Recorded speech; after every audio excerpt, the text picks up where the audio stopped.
तो सोचो, एक वॉर जो इंडिया से हज़ारों किलोमीटर दूर हो रही है और वो इंडिया के स्टॉक मार्केट को क्रैश कर देती है। जी हाँ, हुआ कुछ ऐसा ही। आज सेंसेक्स 1100 पॉइंट्स ज़्यादा गिर गया है और निफ्टी 24,500 के नीचे आ गई है। और वहीं पे इंडियन रुपीज़ ने डॉलर के अगेंस्ट में एक नए लो को टच कर दिया है। लेकिन सबसे बड़ा सवाल यह है कि आखिर एक शॉर्ट टर्म पैनिक है, डैट मीन्स कि एक दो दिन या 5-10 दिन में ये जो गिरावट है ये रुक जाएगी, थम जाएगी और एक नया रिकवरी मोड शुरू हो जाएगा, या फिर आगे आने वाली मार्केट के लिए एक बहुत बड़ी प्रॉब्लम की शुरुआत है। तो चलो इसी चीज़ को हम देखते हैं, एक सिंपल लैंग्वेज में समझने का प्रयास करते हैं। नमस्ते दोस्तों, welcome back to our channel. My name is Ankit Kumar और आज के इस वीडियो में हम बात करेंगे कि इंडियन स्टॉक मार्केट ने रिसेंट में जो क्रैश किया है, आखिर उसका मेजर रीज़न क्या है।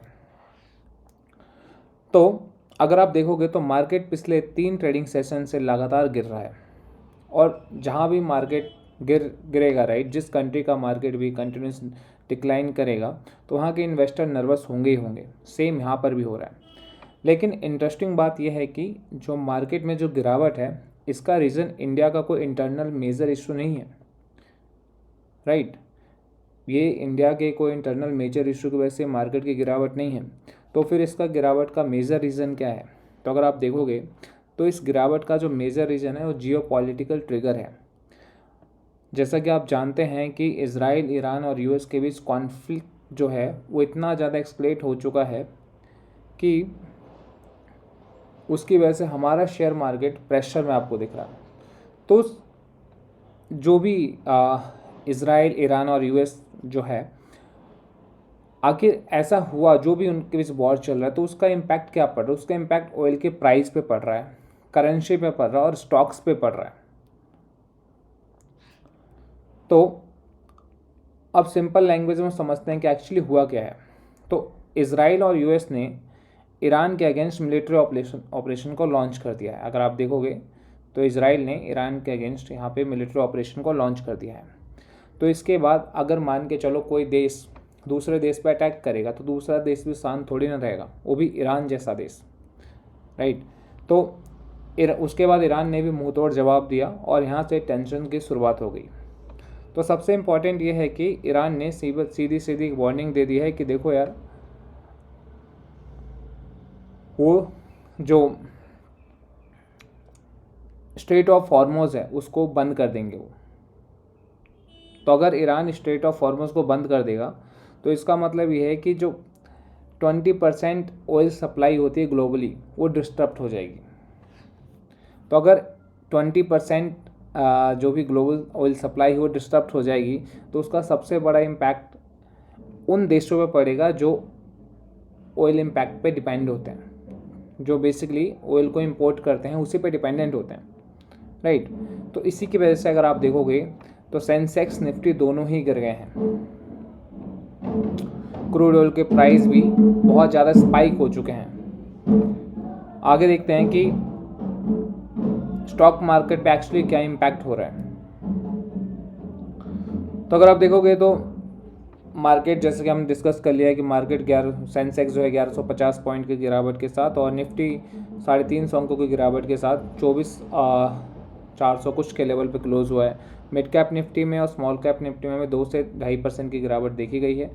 इंडिया विक्स जो है वो वैसे तो मॉर्निंग में 21% की स्पाइक के साथ, दैट मीन्स वो दिखाता है कि वॉलीटिलिटी बहुत ज़्यादा है अभी हमारे इंडियन मार्केट में, और इसका इम्पैक्ट हमारे कुछ शेयरों पे भी पड़ा है। कौन से शेयरों पे पड़ा है? अगर आप देखोगे तो गैस के जो स्टॉक्स हैं, जैसे गेल हो गया, महानगर गैस हो गया, इनमें 7-8% की गिरावट हो गई है।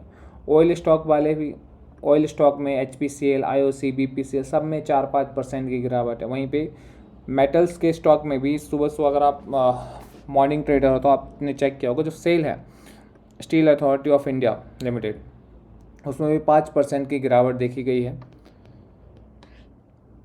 तो हमारे शेयर पर भी काफ़ी अच्छा इम्पैक्ट पड़ा है।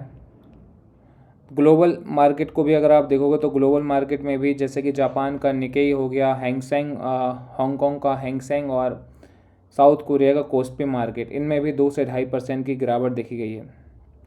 मगर अगर आप हिस्टोरिकल डेटा देखोगे राइट, जो भी जियोपॉलिटिकल शॉक की वजह से टेम्पररी होते हैं, मतलब जो भी ये टेम्पररी गिरावट है राइट, तो क्या एक गिरावट है या फिर एक अपॉर्चुनिटी है?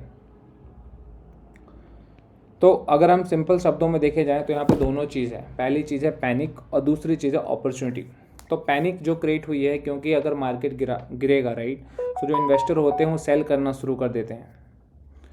पर वहीं दूसरी तरफ आप देखोगे तो क्या एक अपॉर्चुनिटी है, क्योंकि ये टेम्पररी शॉक है। हमें पता है कि युद्ध हो सकता है, it might be a chance, मगर मोस्ट प्रोबेबली ये होता है कि युद्ध कहीं ना कहीं रुक जाते हैं राइट। तो अगर युद्ध कहीं ना कहीं रुक जाते हैं फिर कुछ दिनों के बाद शॉर्ट कवरिंग भी देखने को मिल ही सकती है।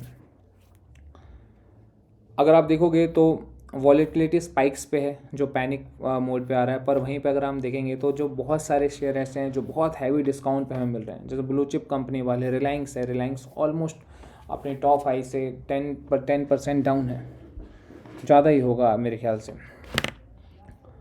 तो फिर इस अपॉर्चुनिटी में हमें करना क्या चाहिए? अगर आप देखोगे एक एवरेज डेटा क्या होता है कि जब ऐसी कुछ भी जियोपॉलिटिकल टेंशन तो कुछ भी आती है तो मार्केट जो है 45 मार्केट को रिकवर होने में 45 से 90 डेज़ का टाइम लगता है। ओके, तो अगर आप देखोगे मार्केट ने यहाँ से स्टार्ट किया, उसके बाद 1 से 2 वीक का टाइम लगेगा जब मार्केट प्रॉपर एक बेस बनाने के बाद फिर मार्केट रिकवर। ये पिछले हिस्ट्री के हिसाब से मैं आपको बता रहा हूँ। At the end market summary में I just want to know कि आपका क्या व्यू है, हमें क्या करना चाहिए, जो भी डिप हुई है उस पर हमें बाय करना चाहिए या फिर हमें वेट करना चाहिए, वॉच करना चाहिए और एक सही टाइम का इंतज़ार करना चाहिए शेयर को बाय करने में। That's it, thank you so much from my side and have a great day, keep investing guys.